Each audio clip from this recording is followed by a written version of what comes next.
Welcome back to the 2024 World Dodgeball Championships here in Graz, Austria. You're listening to Ben Johnson alongside Halen Sky. We're watching men's foam on the near end, Canada on the far end, Sweden. I'll tell you about the global rankings. Maybe Halen, you'll tell about the tournament standings. So Yeah, far. that sounds great to And me. so as we look at globally, North American standings, we're going to say. So Canada's 4th overall. They were 3rd at Worlds, 2nd regionally. So this is going to be, we're watching a top team. And then Sweden, meanwhile, they have a background. European Dodgeball Federation is often cloth. So on their foam team, currently ranked 12th, and their performance Worlds last year was 11th overall. Okay, so they're on the upswing. On the upside. Yeah. And so currently in the tournament, we are seeing Canada that they are first in their pool, undefeated so far. Very close game against Hong Kong yesterday that resulted in a 6-4 finish for Canada. Sweden 3rd in the pool, no slumps themselves. They've been doing quite well holding on against others. They took a win against Switzerland yesterday. And so the favor for this game definitely does swing towards Canada. However, I think we're going to have some very close points. I would love to see Sweden give this team a run for their money. We love good, close dodgeball games. And I think what really excites me about this game in particular, and why I wanted to be here for it, is yesterday during the women's Swedish game, the men were so hyped, such high energy, great cheering group, and also just like great sportsmanship towards the other team too. So I think we're going to see a lot of that out of the men here as well, and the women's team is to the right of us, so I'm sure that's going to be a loud cheering squad too. Yeah, it'd be interesting to see if we hear it. Meanwhile, we're very close to Team Canada, and we can see Blanchette and Cheng likely to take the opening rush. Yes. Potentially a double toss back to Mergler and Dupasquier. I'm just going to say, as soon as I talked about their sportsmanship, a cheer throughout both teams. Pasquier bobbles, still catches it, hands it off to Jeff Snow. And I want you to take a look, and he throws with both hands, and we don't often see an ambidextrous player. Hard throw, first out of this match. Player advantage, now Canada. Yes, Bostrom eliminated. Good throw, Valance protected. The number 94, Linkskog. Snow, Valance, Mergler. Both wings, big throw. Both wings for Canada. Played many a Worlds. This is the first time for Chris Valance to be captain Team Canada. Good catch. Blanchette ready for it. That's one thing is like that counter opportunity was there, but the great peripheral vision for Blanchette. Sneaky in his own way. Absolutely. Oh, and he goes for another one, but very well placed by the Swede. David Chang hanging back. I believe that was Johansson. Love that last name. And throw, push, great protection. The big fake out of Johansson. Johansson, he stepped on this back line? Oh, how unfortunate. Oh, all that prior to his funky moves. Now 2v5. Pasquier sends it in wide of target. Good counter move. Ball advantage, Sweden. Play call, they're spread out. One on target at Cheng. Ably protects himself. You can see the Swedish left corner checking that back line, making sure he doesn't make the same mistake. Wow, the curve on that throw from Snow. It's an all Jonsby lineup right now. We have on the one end, Ivor Jonsby, number 13. Or is it a 40 instead of a 4? That's and we see Jonsby take out Pesquier. Snow getting a second ball, passes it to Valance. 1-2 punch. And another one, quickly finishes it off. Let's see if there's any roster changes. No, it looks like the Canadian men already know they're immediately going again. I'm sure a lot of teams I've been seeing have been rolling a certain line for 3 points or so, then making a change. I think it's a great strategy. It gives your players more time to actually like get in the zone, get some flow. Meanwhile, Sweden likely to do a double toss back. They do. And it lands. Johansson getting it on that late one. And good work on Sweden taking out Dupasquier right away. I thought there was a chance for a team catch there to save Dupasquier, but none found. Snow pulls it in. Now that's incredible reaction. So we had a big moment here. Joel on there. Good on target. It was a throw with a throw, but just the fact that Snow was able to bring it in post-throw reaction. And he crosses. No connection. 4 players versus a full court. Pasquet with ball in hand, return thanks to Snow. Good side step from Mergler. David Chang holding up the right wing. Chang to Pasquet, new players to Team Canada active squad. Whew. And that's a nasty Chris Valance throw. Disgusting ankle biter. Top down, dropping the hammer. Oh, and Chang thought he had it, and you know what? I probably would have taken that shot too. Brownsby resetting with his team. Solo trail, no connections. Marchette holding the ball, team call. Mergler maybe making that play. Oh, no lineup? Another line violation. Oh, that's such an unfortunate start for Sweden. Well, and I can imagine they want every decimeter they can here. Snow protects. Hard throw, Chang active stepping, he doesn't charge. Mercury now taking that right wing. Whoa! Okay, Snow's throw is the one that connects, while the 2 balls that hit one another go inert, and it's 1v everybody. Friedrich Brownsby by himself sends one. Almost taps that shoulder. Oh, great block from Jansby. But the balls roll back to Canada. That's unfortunate. Oh, but Merg with the heads-up play takes the shot when Jansby is looking forward. Another point on the board, under 15 minutes remaining in this first half. One thing I find interesting is there's 2 balls on the inside for Sweden, often indicating that they're going to be a defensive rush, grab it and go, but they are doing it as a double toss back. You know, Ben, I was just about to say, I actually resent when people call this a defensive strike because I don't think it makes any like speed difference to pass off or hold 2 balls on the inside versus otherwise. Now, like, it does make sense if people are taking it back just to block, but I think you can have just as defensive strike having your 2 balls on the inside. I would like to make a phone a friend and like talk to Josh Sakura. Yeah. Like I'd be like, because he has that brilliant speed and twist. So that's where I'd wonder is like if you're scooping. And that's the thing. So Sakura, a known slider when he goes to rush, but especially on the women's side where we see a lot less of a slide into that rush zone. You know, I've tested it. Oh, sneaky. Mergler, quick reaction there. David Chang swiped that ball, and he just managed to like move his legs out of the way between the wickets. Sorry, back to you. Oh, I was just saying I've tested it. Like I've gone home and I've done it myself because I got into an argument with Dalton McKenzie about it. What does he know? Yeah. And we still hold strong on our separate sides. Oh, would you like submit footage? As Blanchette is eliminated. 3 players heading into the attack zone. Chang clips the foot. Active blocking by CV. He's taken out though. Now 2 remaining for Sweden. They've got the ball advantage going against 4 for Team Canada. Chang very good with the active blocking, but so good he knocks it into the ball retrievers on the other team. He's targeted. Snow using that left hand for a pump fake.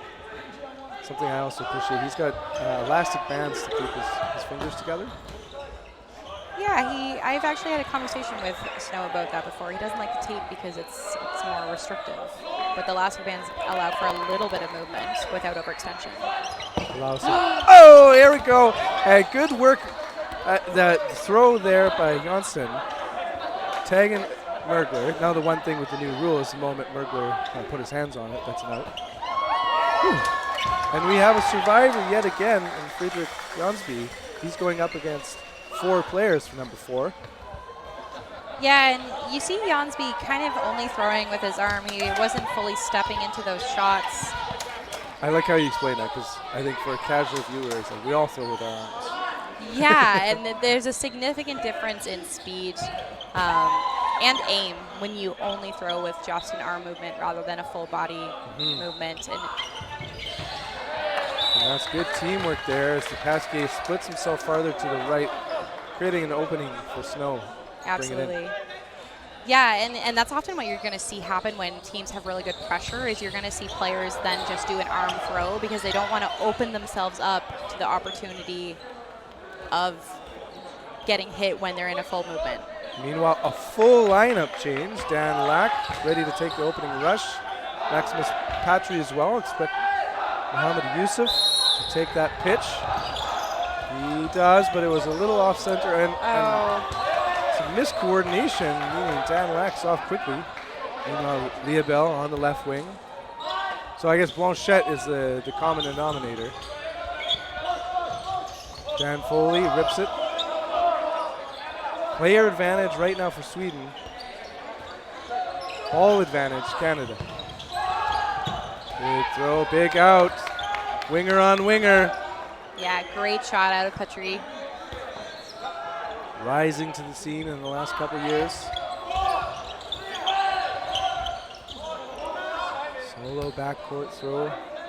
Rudy Yusuf, a veteran of the game. We'd love to see Sweden use 2 on 1 target, and they do. And they do, like you said. Patry using every ounce of space on that court. Yeah, if came he very put his close heels to the back down, line. that would have been an out. And the 1-2 punch works right here. The Liabel low ball. And a great decision from Foley and Liabel. And I don't know if that was discussed, but one went high, one went low. And so when the Swedish player had to commit to a dodge, one's going to find you. Yusuf in the middle with the play call. Telling Liabel to cross. Whew, the movement out of Janssen. Janssen's a fun player to watch. I'm already enjoying it. Great fake out of the middle of Sweden so that that corner can take that shot once Dan Foley has already committed to his dodge. Pump fakes, hard throw. Good pushback from Sweden. Play call coming from now the left winger for Sweden. Ivar Jansby. Yusuf taking the right wing. He sends a hard on target, taking out Bostrom. And Ben, correct me if I'm wrong, but I don't know if we've seen a defensive play out of the Swedish team so far. Yeah, Like and actually watching the earlier today, the women's Swedish women's team, that was actually probably the biggest thing I noted was they would sort of wait for the return on offense. Yeah. And there wasn't a single defensive charge. No, and that really is, I think, a big difference you'll find with experienced foam teams versus newer ones is, okay, how to disrupt the politeness of play, you know? Like, teams are very used to... We don't have to be the old British Army marching back and forth. Your turn, my turn. Ooh, but good work in transition here. It's a trade, so it's 2v2. Good punish from Patry once Liabel was eliminated. And we really have the veteran and the rookie here. Yusuf Patry. Patry sends it. Johansson, no surprise here, ever mobile. Thinking about taking the opportunity thrown at Jansby. It's Yusuf. Appears to be a very youthful line with the 2 Swedish players left here. Play call quickly.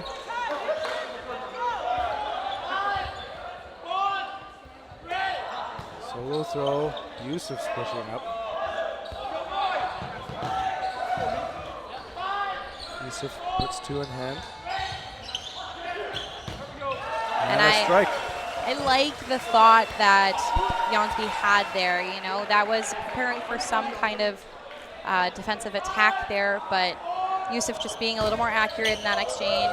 Great block from Johansson. And he keeps his body inside the line. And that was what I was nervous for him. Both balls in his hand. No disarm either.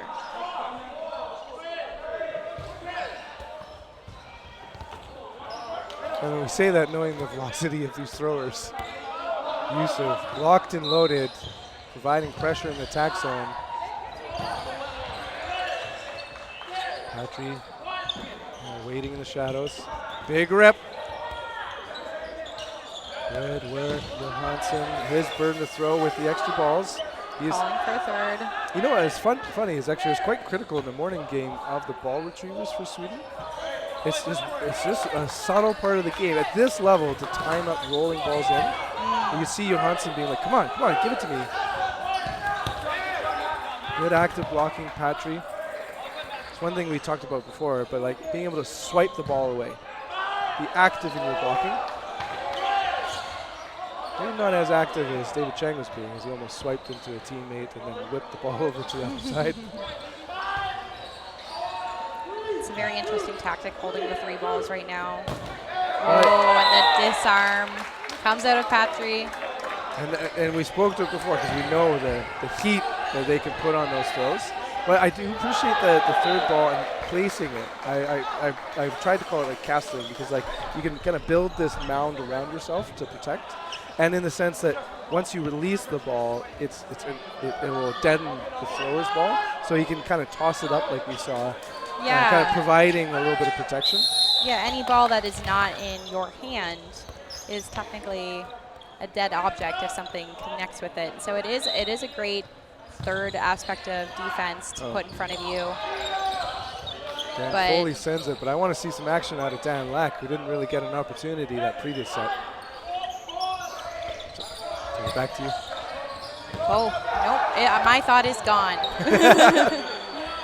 But Canada showing a lot of really great pressure, especially on the defense. They're willing to take space up the line to make Sweden not feel comfortable when they are on the offense. As we've talked about it a little bit earlier, that's not a polite play. I'm not letting you take your turn without feeling like you can't. So the Canadian team not being very polite, thus the... Well, despite the crowns, this is not the sport of kings, and we will have no gentlemanly play here. As we are hucking balls as hard as we can. Lack, Dan Foley, Liebel, ready. Liebel delivers it, but yet another active jump out of Johansson. I want to see what the final minutes of the game, if he's still as mobile and active. Oh, I think we're going to see Johansson moving like this until he's done playing for the entire tournament. These targeted. He gets out of the way. 4 of the 5 men for Sweden with the ball. It's their burden to throw. One turfed low. Blanchette very active in the defense for his team. Pushes Sweden back. Lack on the right-hand side. Patry, it's Lack with the throw. I'm really enjoying the pace that we're seeing out of Sweden. They know that they're against some very strong arms, so they're taking their time. They're focusing on team play. They're not getting into that counter-heavy game, as I say. But you know and what? It worked out. That was the right take, and they still maintained 2 balls, so that's okay. That was a very decisive move that still keeps them in a strong position. Yeah, and we sometimes talk in sports of like high probability opportunities, and especially he's up at the line. If it's blocked, it's likely blocked back to the team. And if you got that hard shot like they did, you get that rebound.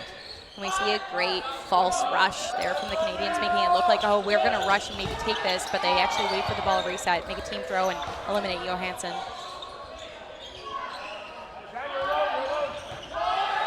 4 players, ball apiece.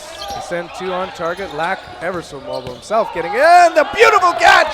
Great work, Liebel. Brings back Blanchette. Yusuf in the middle with his play call. 2 players remaining for Sweden. And that's the risk that I kind of leading to with when you play more with an individual ball style with solo throws is when you have players like Blanchard and Leobel and Patry, they're going to eat those solo throws for breakfast. Yes. It's just like when you have really experienced players, they're comfortable with a solo throw. That's, for me personally, I would love that every single time. You're only throwing one at me? Absolutely, I'll take it. And so Sweden trying to make sure that they time their solo shots a little bit better, catching people when they are off guard. For instance, when the trade attempt came out of Sweden to take out Snow earlier in the half, and he was able to catch that ball, how can we time that just like a little bit faster so that he's still in the swing of his arm so he can't do that as effectively? It's all the little tiny things that when you're at this level of play really matter and impact the game. I love it. Here we are inside of 2 minutes in this first half. Both teams ready. Opening rush. Oh, great Right shot. on target. And it's the other player that I was expecting. Oh, no, okay, they both are out. That was really the best case scenario I've ever seen for an opening rush. Now only 3 players remaining for Sweden. Cross and Blanchette. Whew. And that was a good, solid teamwork attempt, but just one throw off target, and Blanchette's going to catch it. Yeah, and then if you're throwing higher than a pylon at this Team Canada, that's a catch opportunity. That was a brilliant throw on the knee pads. Merkler sends another one, along with his longtime teammate Snow. Good survivability here, Jansby. Yeah, Jansby very often in this position.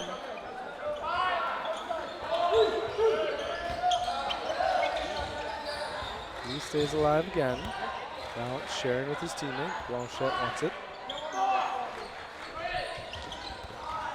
And again, you see Blanchette applying so much pressure there that Jansby had to do just an arm throw.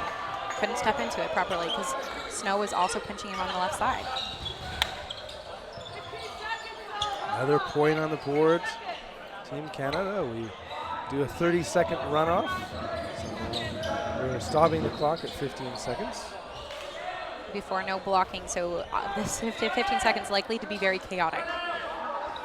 Whoops, that's a ref error.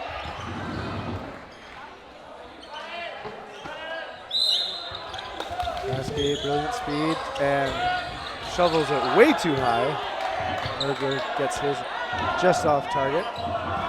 Burton, Sweden with the extra ball. Send a couple, now get ready for chaos. Final seconds, and those final shots should not count. Yes, only one Swedish player eliminated at that time. It was down to 0 seconds, but the whistle had not yet blown. That's unfortunate. Yes, any throw thrown before the whistle does indeed count, even if it connects after the whistle. On the release, just like basketball, David Chang, good pressure. Regular defensive play call. Just, you mentioned like throwing while Snow is in his throwing motion. That is about as difficult as I could possibly imagine because he releases so fast. And Chang, right on body, isn't able to pull it in. Yeah, not all releases are equal. And Snow, a very fast release, so it is hard to do. Lots of balls flying to Pasquet. He wasn't tricked at the line, and Chang returns. Ball piece, preemptive throw, no blocking, remember. Yeah, that ball didn't quite connect, but Hoosier stays alive though. Full court for Team Canada men. Extra ball for Sweden. Forrest taking the shot, but just wide.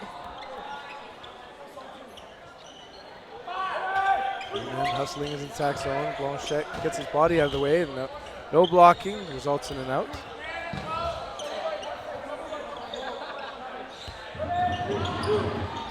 Shot clock counting down. They send 2 high of its target. Cross and in the body of Snow. Final one does it, and another point. We are at the end of the half. We'll take 5 minutes.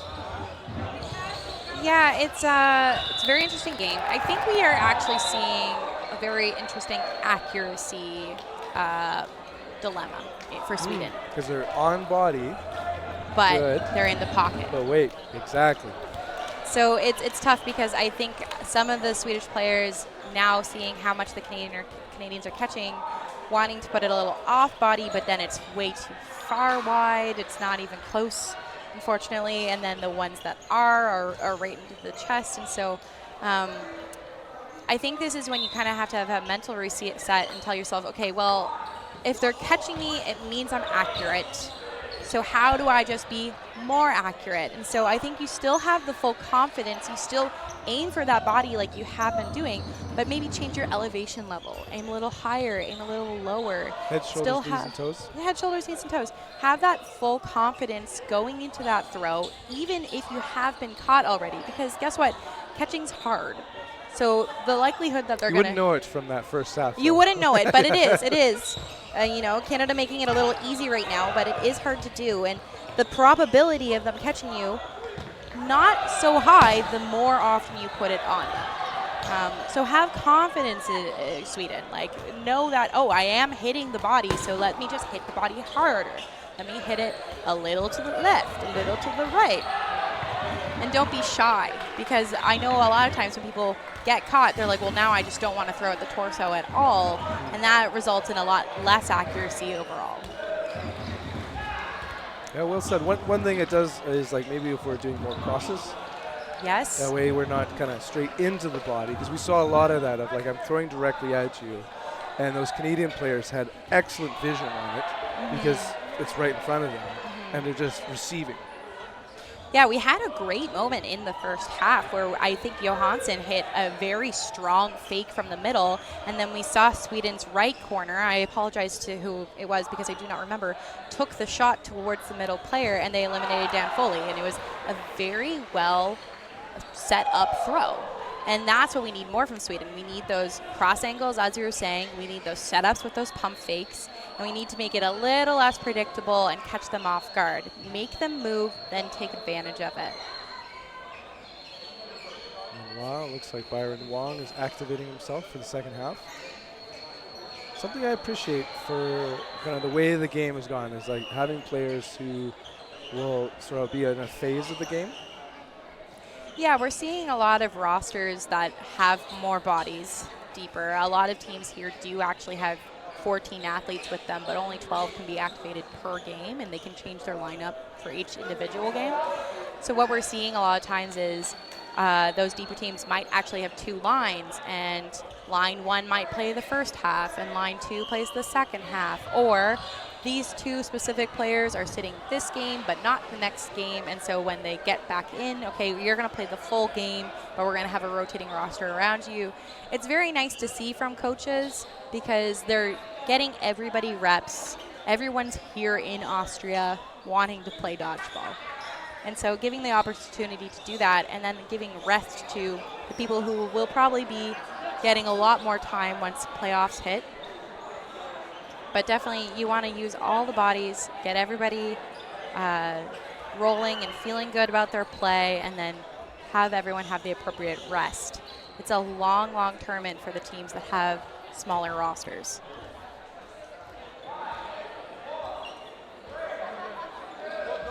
And we're down to the final minutes.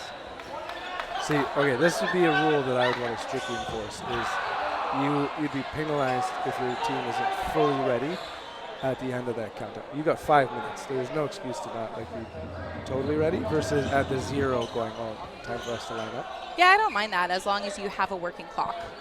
Yes, good point. When you don't have a working clock or the clock isn't very obvious defined, I would hate that rule. Yeah, you have to have vision on this. So, but with our current setup, for sure. He's ready for the opening rush. He'll be tossing back to the basket. And meanwhile, on Sweden, we have similar moves being made. Seeing Olausson, number 92, he's ready to go. Hey, you know, it's funny, the Sweden women did the same thing. They're very tight formation. Off the strike. And I think partly it's their winger, Jansby, is part of the opening rush. So they kind of saved that spot for him. Canada in the attack zone, ready to go. 2 on target. And Johansson saying I got hit in the head. Feel bad for that guy. Blanchette and Dupasquier doing a great job holding the line. The effect that has is it'll eat up that shot clock until Sweden goes like, no, I still have to push forward. Yeah, Canada's taking space. They're like creating an opportunity that like Sweden doesn't feel comfortable coming up. There's no neutral zone. It's all Canada zone. And that's how you control pace. It's how you get in the heads of the other team. It's how you apply pressure where they're not comfortable and they feel like they're at a deficit even if play is equal. And that's probably one of my favorite moves that Jeff Snow makes is he's just so quick at that cross. And he's happy to throw while that player's on the back line. They often feel that they're safe because they've got a ball in hand. It just comes at you at such a nasty angle. Big throw. Good block. Lawson stays alive. But, I think I've talked to you about it before. I would love a stat where we track the time in that attack zone. And so because the quick retreat right now happens for Sweden. Meanwhile, Team Canada, they're going to make their play call. And I will be surprised if all those 3 players retreat quickly. As Dupasquier holds up. Oh, and that is a great heads-up play from Carlson. He was still alive because the ball that he threw, or that hit him went up. And so he released before his ball hit an inanimate object and died, rendering him dead. Lawson by himself, up against 4. Counter, does not connect.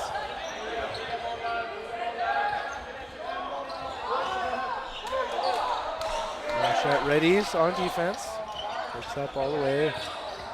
Hong hoping to have a shadow catch.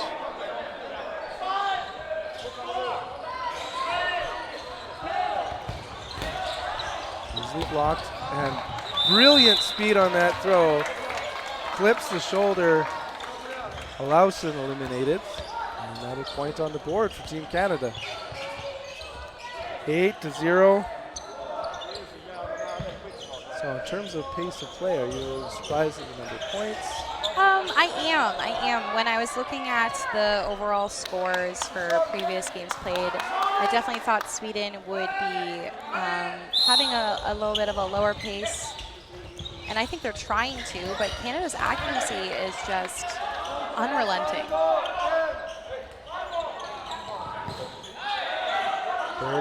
Good work here, Jansby. He's decided to step it up for protecting his team. Carlson getting out of the way, but not Lawson.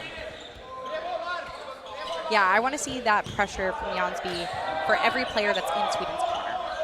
So this is the moment. Out. Okay, protect. Johansson, he is kind of the most aggressive of his teammates. But he is retreating without any pump fakes. And this is what you see about Sweden's game. They're very unlikely to be aggressive on defense. Yeah, they're waiting their turn. That was a clear, and Jansby, though, eliminated on the Chen throw. Good work checking with the refs. Now 5 players to 4. Ball advantage Sweden. They're all on their zone. 1 throw. Carlson throwing confidently, and that's what I want to see across the board. He's still stepping fully into it. Burden, Sweden. Ball apiece for the Swedish men. Jansby putting his arms out, not sure what that means. Chang turns it back and the counter, and he almost had it. It was like, oh wait, I have a second opportunity, but he'd given up on it already. And so flicks it with his hands. And that's what I'm talking about, throwing confidently, even if it's at the body, but putting it a little off. They're not going to catch you every time. You can get those outs. Ostrom showing he's done some box jumps before. Wow, that was a high hop. Great shot from Carlson. Better block from Blanchette.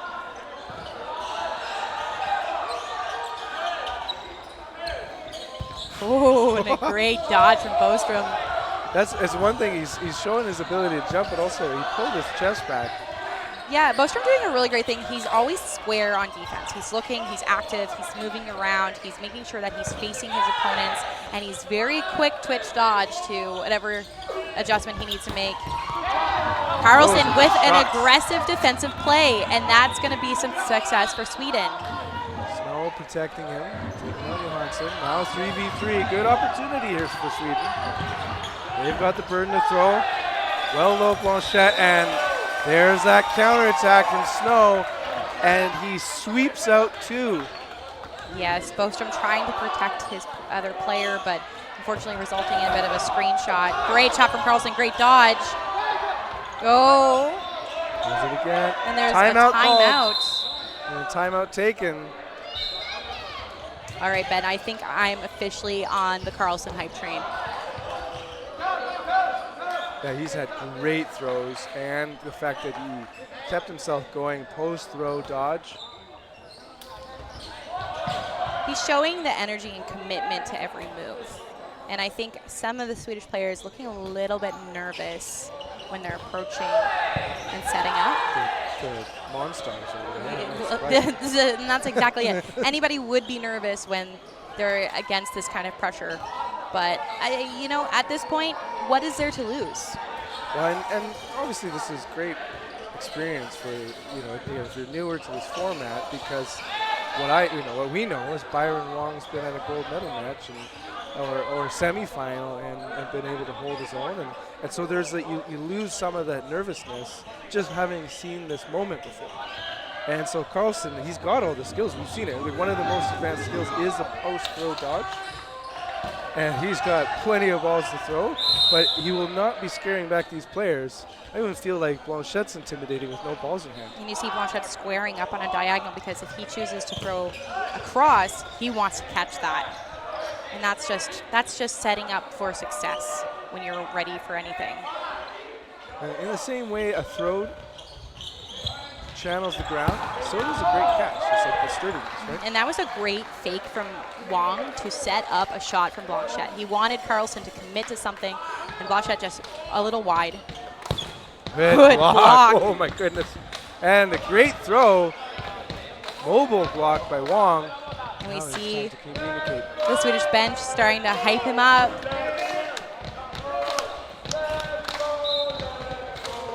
Woo! Are you kidding me? Does the worm? Oh man. In the air. Yeah. I almost did a push-up. And there's some drop on that. Yeah, exactly. Hey, the survivability to now. He's doubled up against opponents, and they're ready to 1-2 throw. They do it, and it's the second one that does it. And that's a great decision from Canada to stagger that throw. Carlson's been showing he's a great dodger, and so how do we get him to move, then take advantage of that? But Carlson, he's probably disappointed, but he should really be happy with himself after that performance.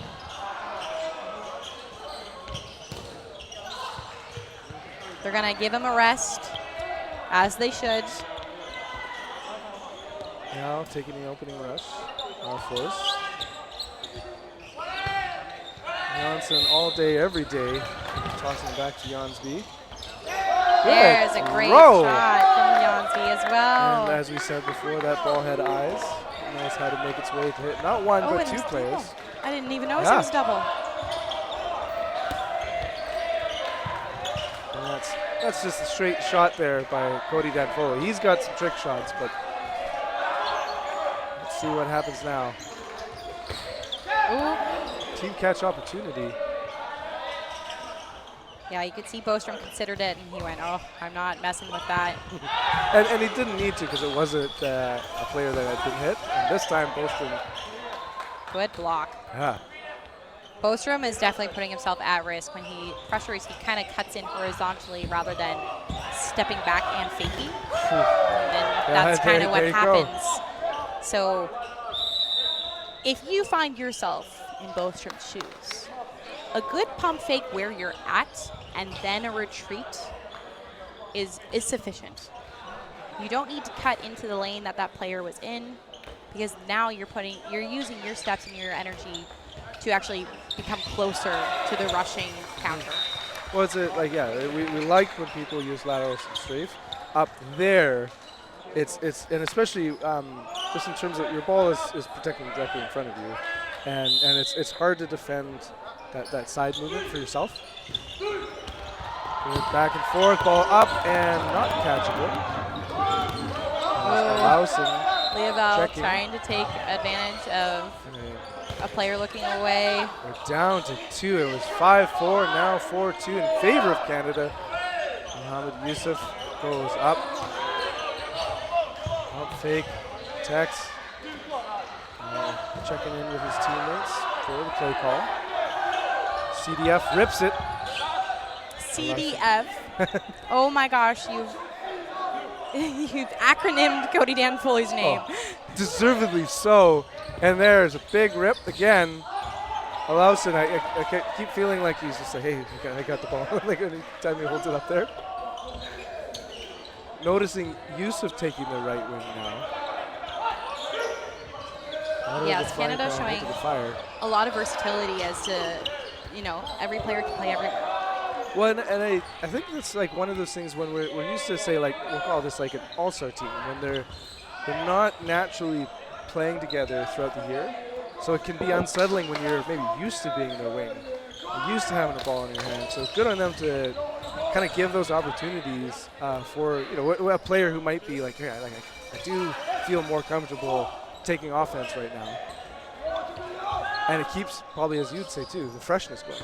Absolutely. When you play a position that maintains a defensive ball, such as corner, you have to do so many fakes if you're doing your job effectively. And the charging. Like this, like the counter rush would be exhausting. It is exhausting. And so when you can change that, when you can share that load, you're going to have a lot more longevity for your players that naturally play that position. And connect, ends the set. Our force doing a good job for a while, but again, these Canada men just hard to stop, especially those staggered throws, because you might aim on one, but then the other one just will clip your arm. Yes, you can see that the Canadian men very well gelled together. They're playing like a unit. It's not one player that's just having an absolute standout game against Sweden. They're all pulling their weight and doing their job. I was thinking Jansby was tempted to release one there. Instead, before he can get one out, there's an out on him. And as you can probably tell, Patry just so much height compared to most players on this court, and that gives him so much leverage in his throw, and it's a heat seeker when he lets it go. Something I appreciate about dodgeball is height is not like an overall advantage. So obviously he's an enormous target, but when he can leverage that north-south, the up-down, like dropping the hammer, as I like to say, it's especially lethal because you're unlikely to be able to defend it with the ball. Yeah, mechanics are clean. It doesn't matter what size you are. If you have proper technique when it comes to the throw, it's going to be a very hard and fast throw. But if you're extra tall and you also have great mechanics, you're probably going to have a slightly more powerful arm. But there's also a disadvantage to being tall in dodgeball. You're a bigger target. You're a little bit easier to hit. There's more surface area. There's that nasty movement on a Dan Foley throw. Oh, and Leoval reaching for that a little bit. Results in the trade. Calling himself out. Or does not. I thought Johansson had a great throw. 4 players to 2. Woo! Hey, great job. Oh, he hurt himself on that. Oh, I think he might have smacked his chin. He may have overcommitted to that dodge. Oof. Bostrom has been showing some great dodging. Oh, yeah, he's bleeding. He says he's good, but you cannot play when you have blood coming out of your face, so he's going to have to go see a medic. And the mop MVP from Estabrooks comes on out. Kalen on his best position right there, doing the cleanup work. And that's a shame for Sweden. Bostrom's been showing some great survivability, some great pressure game. Yeah. Literally, he's been putting it all out there. We were talking about him in the attack zone, and clearly gave everything to that He dodge. was very committed to his dodge, and that's the result. You know, no pain, no gain. Hopefully he will be well and ready to come back. And if not, then for his next game. Burden to throw will be on Team Canada. They've got the extra players. We see 2. Just nastiness out of Dan Foley, taking out Jansby. I expect a lot of aggression here out of Team Canada. Yeah, Foley, a previous World's MVP as well. And I liked that drop from Air Force. Patry was looking for it, but there was no opportunity for the shadow catch. And that's where an off-speed pitch can be tricky, because a lot of these men are used to fastballs on body. Yeah. So they have that quick speed reaction. So you might overreact to a catch opportunity like that. For sure. Having the ability to change up your throw is really important in dodgeball, especially at this level, because if you are only throwing straight arm throws, and that's what we wanted to see, right? He changed up his throw, Foley goes for it, the catch is not there, and our first with a fantastic dodge afterward. Squares up, actively blocks, resets the shot clock, still on Sweden. But as I was saying, the more frequently you throw, the more people get used to how you throw, the more they can track it, they can predict it. So when you can change it up, it makes their lives a lot harder. 1v3, Burden, Sweden. On 4s, he's barely getting to the midline, seeing Yusuf square up against him. I like that decision for Air Force. Not giving them the advantage to close that gap. And it's making it Canada's job a little more difficult, allowing him to survive this. Forrest rips it high and wide of target. Patry aggressively going for the ball and gets the catch. And he fully stepped into that. That was a great throw, but Patry fully squared up for it, able to take it in. When earlier we were talking about accuracy. That was a deadly accurate throw, go right into the basket. And it's one of those things that if you haven't seen it that often, it's like, oh, that player, I've got them. They're falling. And it's a trap because, again, they're now leveraging the power of the earth. They're very stable. The power of the exactly. earth. Patry's an earthbender. Exactly. And it's so funny because you basically created a catch basket of your whole body. And what the thrower doesn't realize is their zone of hitting has actually gotten quite small. So they often sacrifice power for accuracy. And honestly, Ben, I think what's even more of a influencer with those kinds of laying down. Thank you. With those laying down catches is Patry has no other option. His only option of a defense is to catch, and when you're catching, hesitancy is death. Yes. So when you have that decision removed for you entirely, it actually is much easier to catch because you have to commit to it. So being down in that position sometimes makes your job easier in that regard. And great effort from Air Force, but taking a second to have a hard fake and then actually throwing at maybe the side of Patry would have been. Albin Lindskog on court now. Ooh, and we see Johansson hit a peong. And as well, so we got a lot of changes. Breger, number 32, takes center. And Breger immediately hit out. Faking at the line, Team Canada. Watch Dan Lack on that right wing right now for Canada. He's on defense. R4 squaring up against him. Solo throw in between players. Lindskog retreating. As do the wingers, as they make their way all the way to the back line. Some nimble knees out of Jansby, just stutter stepping his way up there. Shot clock counting down, final seconds. Counter by Lack, misses, and he brings it in! It was a good shot from Air Force. It was on the outside hip of the body, but fantastic catch from Lack. Yeah, you can see his just unbelievable athleticism there, just staying with it. Yeah, the hand-eye coordination to not over sweep for it, let the ball come to you. Down Down to 2 players. Woo, Lindskog sharing, not realizing Yusuf thinking about taking that opportunity. Dan Foley, he could be greedy in this moment. Watch out for him. And Patry saying, remember when I caught that last set? I can keep going. Yeah, we see Johansson looking a little bit defeated after that. We both had that same moment. Come on, buddy, we're loving your attitude. Yeah, you're doing so great. Keep it up. Oh, fantastic block from Lindskog. Sends one low and away and high and away. And 3 balls, but 6 players. Canada with the burden. Refs calling it out. Lindskog saying, I don't recall that, but okay, I don't have a vote.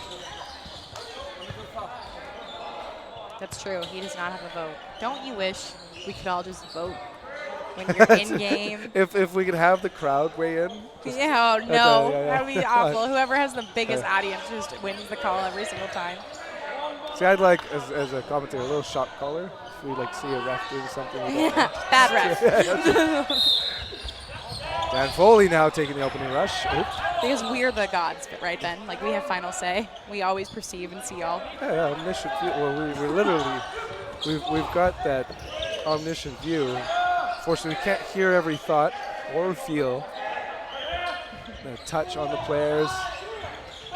See Palmer enter the game again. Oh my Patry. gosh. And this was such a strange catch. Because like I was about to say where it was, hip catch, but he caught it as a hand catch. And like twisted hands too. Tracked it very well. Burden to throw on Sweden. Reisure on the left wing. Watch for him. And trade situation ends up taking that rack.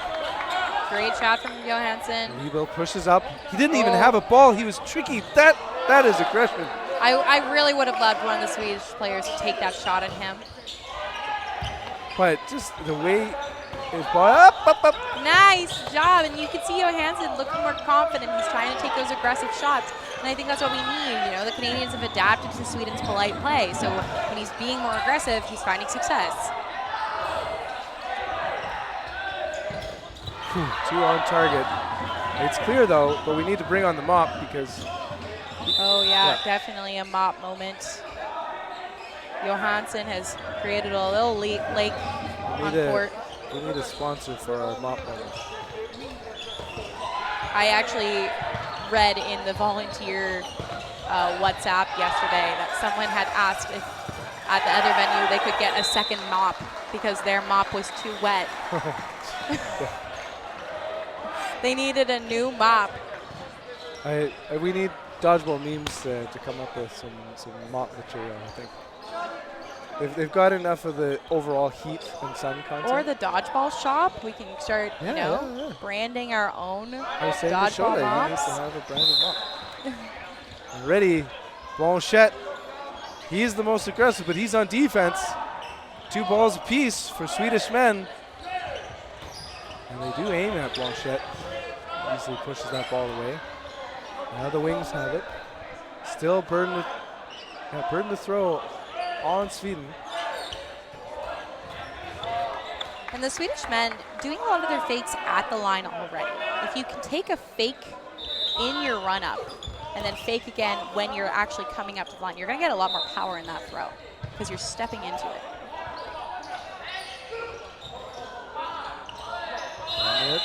Johansson, ready, set. Lebo hiding behind Patry. So if Patry doesn't catch, you got to watch out for Lebo doing the same. Pop, pop. Strong shots. Before. And now we see Palmer. At this point, I feel like almost most of the Swedish men have had the opportunity to be caught out. To be caught out, unfortunately. Yeah, no, you're right on that one. You're right on that one. I was going to say to anchor for their team, have a little bit of a star moment, but that is an unfortunate end for Palmer. But honestly, a pretty telling tale of how this game went was the Canadian men just catching everything. And what you most importantly said before, the Swedish men have accurate throws. Yes. On body. Yeah. But Not in the breadbasket, please. Yeah, the Swedish men, 9 brott. so many great things in their game. They're on target. They're working together. They're not getting like super caught up in trying to play hero ball. It's just the little things such as like setting up your throws with those pump fakes, running into the throw so you have the full body momentum, so it makes it a little harder for the Canadian to catch you. And that's just going to come with time. Yeah, and there is like a sort of, the getting over the nerves and sort of, not selling out for the throw but fully committing is what we say, right? Yes. Because you could see those times where you get a little bit timid because you're nervous of a counter, but then your throw itself isn't lethal, right? Exactly, and as important as it is to survive, you got to eliminate the other team in order to win. And Beauty of the sport. I think the Swedish men, lots of great survivability that we saw in that game. Lots of really fun dodgers, such as Johansson and Bostrom. I'm very excited to see what they can do in their next game. But in our next game coming up, we have the foam women's team for Argentina versus Austria, which I do think will be quite a good game. Both those teams very similar standings in the pool. So stay tuned. This has been Halen Sky Ben Johnson tuning up.